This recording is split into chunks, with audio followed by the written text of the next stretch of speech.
I got my lone wolf kill. Hi, I'm Abby with Motor City Nerds, and I'm going to talk about The Witcher Season 1 and how I felt about it, and what I'm excited for Season 2 because the trailer just dropped. Into this.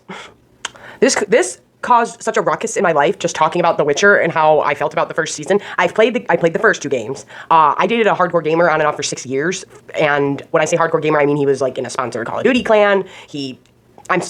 Honestly, it's a problem with guys now because they'll be like, oh, watch me play, I'm good, and I'm like, no, you're really, I've seen good. You're okay. Yeah, I played The Witcher, the first 2 all the way through, and I didn't finish the third one, so tell me if I should finish the third one in the comments down below. But yeah, let's talk about this. First and foremost, I know Henry Cavill's a good-looking man, but there's he's just not my type, but there's something about those yellow eyes. Pop those bad boys in, you can get it, Henry Cavill, that's all I'm saying. The choreography in Season 1 for the first fight, when he cracks the skull open, is one of the coolest fights I've ever seen on anything, and if you guys didn't know this, the choreographer that did that only did that, and then they said, no, get the fuck out of here, it's too expensive, we're gonna get other people to do the rest. And that's why the rest of it, I felt, was subpar compared to that, because that was fucking awesome, right? I thought the music was amazing. I really did. There were times when it felt like a video game, when it needed to, and it was cool, and then there were times when I was like, okay, but the music is absolutely stunning. I love it. If you can't tell, I'm really big on music and film. I love it. But yeah, I think that's really well done, and I think the production value on this show is stellar. But I would watch an entire show of just The Witcher and Roach, his horse, waltzing around. That shit was funny. But that is where one of my issues comes in. I was watching it going, is this part supposed to be funny and that part's supposed to not be? Is this part supposed to be serious and this part isn't supposed to be? I also know it's a book series, and I just bought... Oh, hello, Snarf. The Snarf is joining us. We'll see if she'll get on camera. But I just bought the first 2. I'm going to listen to those at work. But yeah, it was just... Yeah. I felt as if there was too much shoved in to one thing. And I also feel like the... Did you just jump on my seat? What's up? Come on. This is the Snarf, everybody. She killed a rabbit today. She kills rabbits all the time. The neighbors bring her gifts from their gardens. All right, baby Snarf. You can hang out if you want. All right, do you want to talk about Henry Cavill? Want to talk about The Witcher? Jumped in and bothered us, or distracted me for a moment. But yeah, I felt like there was too much shoved in to things. And then I didn't understand why there was a time jump. If you watch Westworld, which is my jammy, Ed Harris is the finest old man on the planet. I love Westworld. But, what do you want, bud? But yeah, I just don't understand why they had it. I was like, we didn't need a time jump. Why did you do this? I'm confused by that. I wasn't confused by the time jump. I was just like, did this serve a purpose? No, not really. I'm not trying to sound like I'm some crazy, but I was very taken back when I found out that, is it executive produce? I think that the writers are women.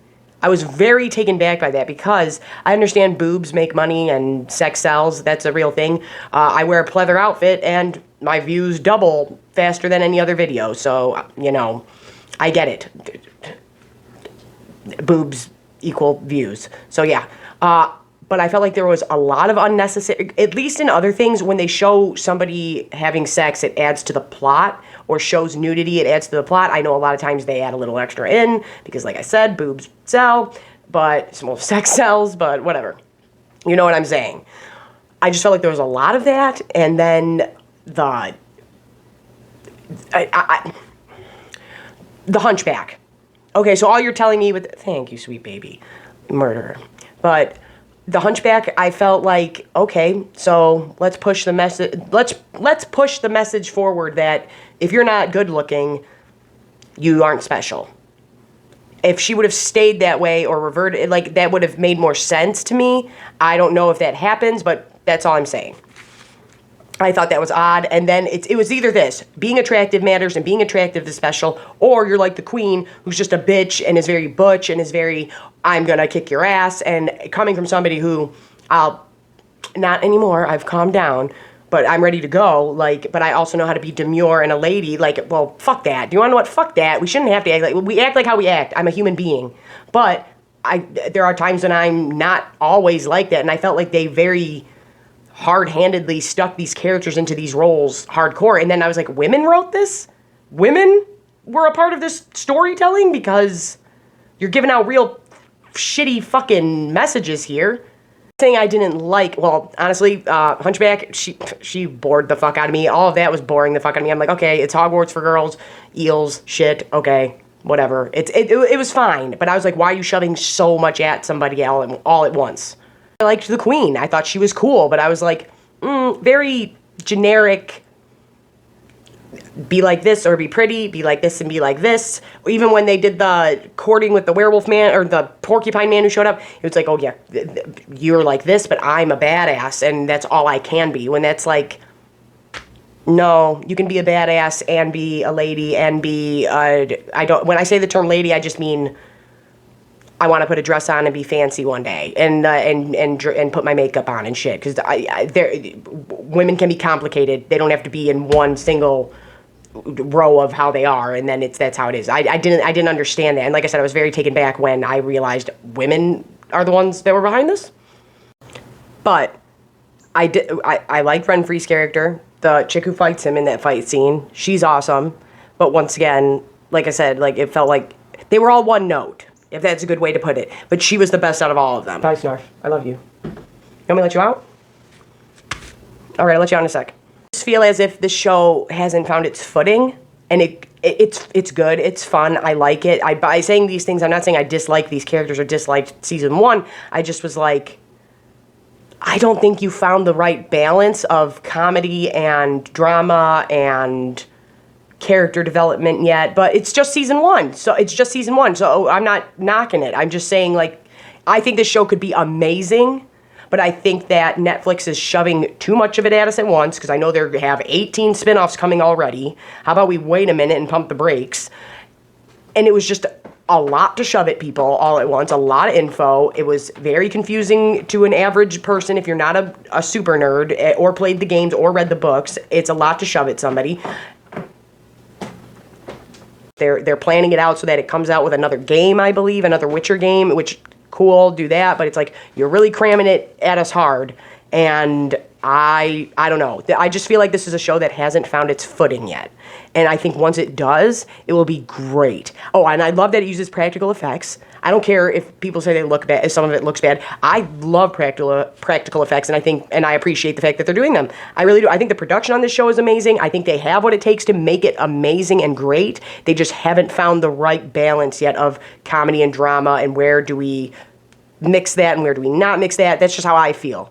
But what do I know? You know, I mean, I'm just somebody who's talking on YouTube about bullshit. But the new trailer looks great. I'm excited for it. Yeah, I'm Abby with Motor City Nerds. Remember to like, share, and subscribe. It helps me. It helps me so much. And like I said, if you can't get to some of my pages or it's acting funny or you don't see me post, it's because I got a couple of turds fucking reporting my shit for no reason because they're salty of my tiny little YouTube channel. But we're fucking awesome, everybody.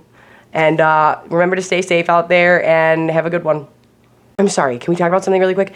I thank you to my coworkers, my friends, and to everybody who like randomly got me something. I don't know, everybody got me gifts this week, and I'm just, anytime anybody gets me anything, it really does. It means so much to me. 90% of the stuff you see around me they were gifts, or like stuff I've had for years.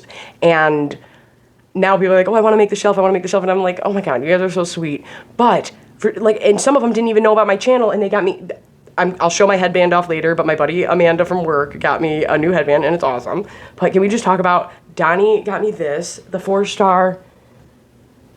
Oh, what am I doing? The 4-star Dragon Ball. Oh my, and I love it so much. And then this was all in 1 week, and I didn't know about any of it. Where'd it go? Oh, this I got a while ago. It's for rolling weed on it, but I don't use it for that. But my friend Kim got this made for me. And I just feel so lucky. And like I said, it's been very, very hard lately. Where's he at? Oh, Alien Pikachu, which I didn't understand what that meant, but then I realized, oh my god, it's a xenomorph mixed with the Pikachu. Oh, bye, Harley Quinn whoopee cushion. That was a gift too. But yeah, and then I got him. Oh, you were up here. Oh, it was because he was holding that down. Oh, Pikachu, get it together. Okay. But yeah, no, oh, and then, somebody got me a bunch of stickers, and then, oh, here we go. Can we just talk about this really quick? Go follow Emerald Empire. They'll make anything you want.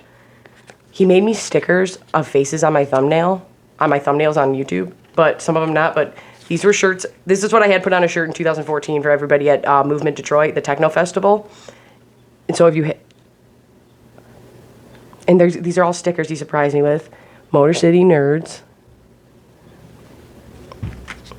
Then these ones are my favorite, but this one is a masterpiece.